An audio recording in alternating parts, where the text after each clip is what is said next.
السلام علیکم ناظرین کرام، آپ یہ ویڈیو دیکھیے پھر اس پر بات کرتے ہیں۔ آپ میں سے بہت سارے لوگ اکثر مجھے پوچھتے ہیں کہ عمران خان ملک کیوں نہیں چھوڑ دیتا، صلح کیوں نہیں کر لیتا۔ اس کی وجہ یہ کہ عمران خان آپ جتنا اور میرے جتنا سمجھدار نہیں ہے۔ اگر عمران خان سمجھدار ہوتا تو نواز شریف کی طرح آج وہ بھی سارے سمجھداری کے فیصلے کرتا۔ تو عمران خان میں مناسب عقل ہے جتنی ہونی چاہیے، مناسب بہادری ہے جتنی ہونی چاہیے، مناسب بے وقوفی ہے جتنی ہونی چاہیے، اور اس سب چیزوں کے امتزاج کی وجہ سے وہ ایک کلے اوون کے اندر رہ رہا ہے۔ اور جہاں پر شاید میں اس میں رہ چکا ہوں اور اگست کے مہینے میں رہ چکا ہوں، اس لیے مجھے پتا ہے کہ ہاؤ ڈو یو فیل۔ تو آپ میرا نہیں خیال کہ عام انسان جو ہے وہ 24 گھنٹے کے بعد کچھ لکھ کے دینے کو تیار نہ ہو۔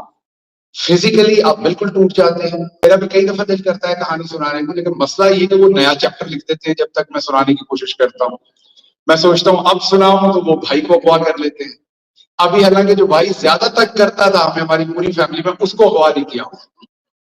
تو میرا آصف منیر صاحب سے گزارش ہے کہ اگر ضرور کرنا ہے تو اس کو بھی کر لیں۔ اس کی وجہ یہ کہ ویلا ہو جاؤں گا، اب وہ مجھے فون کر کے تنگ کرتا رہتا ہے۔ تو میں آپ کو اس کی ویئر اباؤٹس بتاتا ہوں۔ ہم 3 بھائی ہیں، میں باہر ہوں، مجھے آپ کچھ کر نہیں سکتے۔ ایک آپ نے اٹھا لیا ہے، جو ایک رہ گیا مہربانی کر کے اس ہفتے اس کو بھی اٹھا لیں۔ دوسری آپ کے ساتھ انٹرسٹنگ میں ایک اور چیز شیئر کرتا ہوں کہ I was 1 year جب اماں فوت ہو گئی، ساری زندگی مجھے ایک افسوس رہا کہ بہن نہیں ہے میری کوئی، بیکاز بہن ہوتی تو وہ کنیکشن اماں والا چلے کہیں نہ کہیں کنیکٹ ہوتا، لیکن اب نہیں ہے سب۔ اوکے، اب سوچتا ہوں بہن ہوتی تو اس کو بھی اٹھا لیتے۔ تو اب شکر ہے مجھے جو موجودہ ہماری ملٹری اسٹیبلشمنٹ ہے، انہوں نے اس بات کا احساس دلایا کہ وہ اللہ میاں نے تب جب فیصلہ کیا تھا، شاید اللہ میاں کو پتا تھا کہ میں نے کتنی زیادہ بکواس کرنی ہے جس کی وجہ سے میری بہن کو پریشانی ہونی ہے، تو انہوں نے مجھے بہن نہیں دی۔ تو اس پر میں اللہ میاں کا شکر ادا کرتا ہوں۔ اور نہ آپ اشارہ نہ کریں، یہ ساری بہنیں اٹھا لیں گے۔ اچھا جی، اب آتے ہیں، اب ذرا تھوڑی سی ہم بات کر لیں کہ ہم یہاں تک پہنچے کیسے، ہم یہاں سے آگے کیسے جائیں۔ اکثر آپ میں سے سوالات پوچھتے ہیں لوگ کہ یہ کب ختم ہوگا، عمران خان کب باہر آئیں گے، کبھی آئیں گے بھی کہ نہیں آئیں گے۔ گاڑی چلتی چلتی ایک ایسے گیٹ پہ پہنچی جہاں میں نے سامنے دیکھا تو سارے فوجی کھڑے ہوئے تھے۔ اب کینٹ سے بچنا تھا، وہ مجھے پتا نہیں تھا کہ وہ کوئٹہ کلب جو ہے وہ کینٹ کے اندر ہے، تو اب ہم نے کوئٹہ کلب میں ٹھہرنا، تو گاڑی رک گئی۔ اور وہاں پر کوئٹہ میں سیکیورٹی کی وجہ سے گاڑی میں جتنے لوگ ہوتے ہیں سب کے آئی ڈی کارڈ چیک کیے جاتے ہیں، اسپیشلی جب وہ کینٹ کے اندر جاتے ہیں۔ اب میرا بھی چیک ہونا تھا، میں پچھلی سیٹ پہ بیٹھا ہوا تھا، ماسک لگایا ہوا تھا میں نے، تو انہوں نے پہلے اگلے لوگوں کو چیک کیا، اس کے بعد انہوں نے کہا پیچھے والا دروازہ کھولیں، شیشہ کھولیں، ونڈو نیچے ہوئی۔ اب میں نے اتنی دیر میں ماسک اتار دیا تھا کہ ماسک سے زیادہ شک ہوگا، تو ہو سکتا نہ پہچانے، نہ ٹی وی دیکھتا ہوں۔ تو اس نے مجھے دیکھتے ہی کہا کہ اس ٹائم میں نے داڑھی باڑھی رکھی ہوئی تھی، اس کے باوجود اس نے پہچان لیا۔ اس نے کہا کہ آپ وہ پولیٹکس والے شہباز گل ہیں؟ تو میں نے کہا کہ اب جھوٹ تو بولا نہیں جا سکتا، ظاہر ہے۔ تو میں نے کہا ہاں بھائی، تو وہ گاڑی کے اندر آیا، وہ شیشے سے اندر آیا گاڑی کے، اسے میرا ہاتھ چوما، اس نے کہا میں نے آپ کو نہیں دیکھا، آپ نے مجھے نہیں دیکھا۔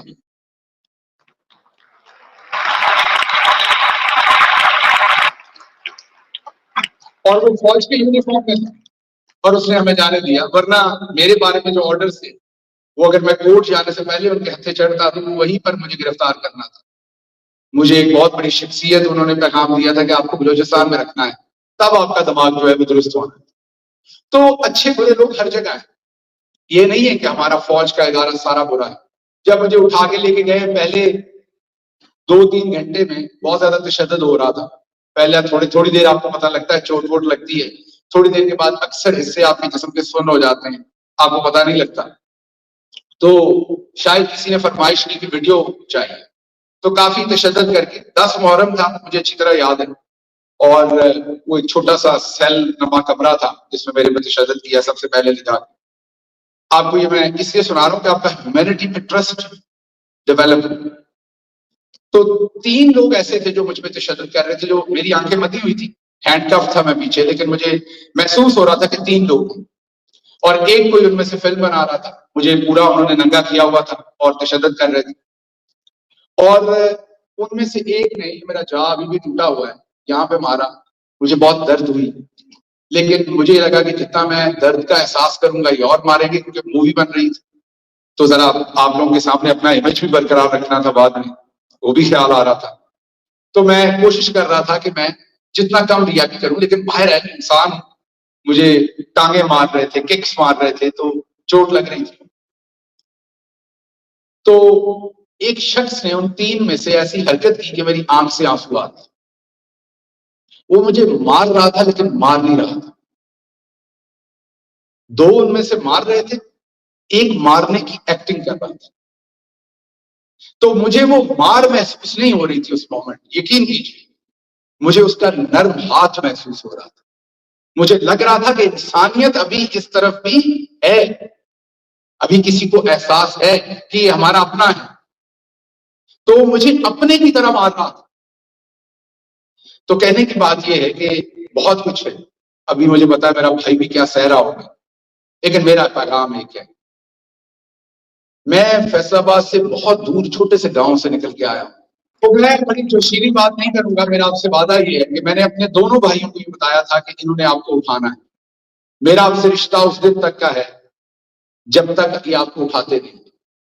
جس دن انہوں نے اٹھا لیا میں نم ہو جاؤں گا، جیسے میں خود مار کھاتے ہوئے نم ہوا تھا.